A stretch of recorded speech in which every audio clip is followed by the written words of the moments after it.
আসসালামু আলাইকুম, সবাই কেমন আছেন? নিশ্চয়ই ভালো। তো অবশ্যই আপনারা দেখছেন আজকে আমি রাতে ভিডিও করছি। আপাতত আমি আছি একেবারে মাঠের রাস্তা, মেন রোডে। তো আমরা গিয়েছিলাম রস খেতে। অবশ্যই আপনারা আমাদের ভিডিওগুলো দেখেছেন। আর আপনাদের আমি দেখাবো যে আমরা যে আজকে রস খাওয়ার পর সর্বোচ্চ 4 জনের ভেতরে সর্বোচ্চ রস খেয়েছি আমি। তো অবশ্যই আপনি বলতে পারেন তাহলে তো আসলে লুবি, তাই না? রাক্ষস আসলে না। আমি এর আগে থেকেই রস প্রচুর পরিমাণে খেতে পারতাম, এখন সেটাই বজায় রেখেছি। তো এত পরিমাণে রস খেতে হবে জীবনে, প্রচুর পরিমাণে। তো এই সম্পর্কে একটা আপনাদের গান বলবো। তো আপনারা গানটা কেমন ভালো লাগে আপনার একটু শুনবেন। তবে কেন খেজুর গাছের, তবে কেন খেজুর গাছের বাগান দেখা যায় ভাবের দেশে থেকে, কেন শুকনো রুটি খাও?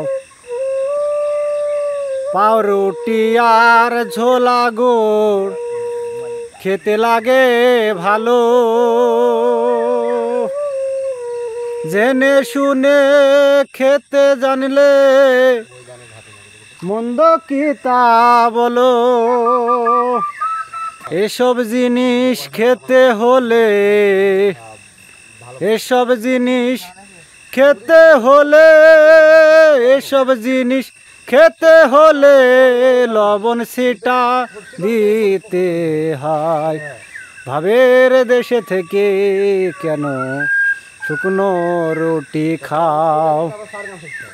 তবে কেন খেজুর গাছের বাগান দেখা যায় ভাবের দেশে থেকে, কেন শুকনো রুটি খাও? আমাদের সাথে বাঁশিওয়ালাও আছে, সবই আছে, গানও আমরা করলাম। তো এই গানের অর্থ আছে, বোঝা গেছে? এইসব গানগুলোর অর্থ আছে। এই গানগুলোর অর্থ আপনাদের বের করতে হবে। তো ধন্যবাদ। আমার ভিডিওটা ভালো লেগে থাকলে অবশ্যই ভিডিও শেয়ার করবেন। ধন্যবাদ।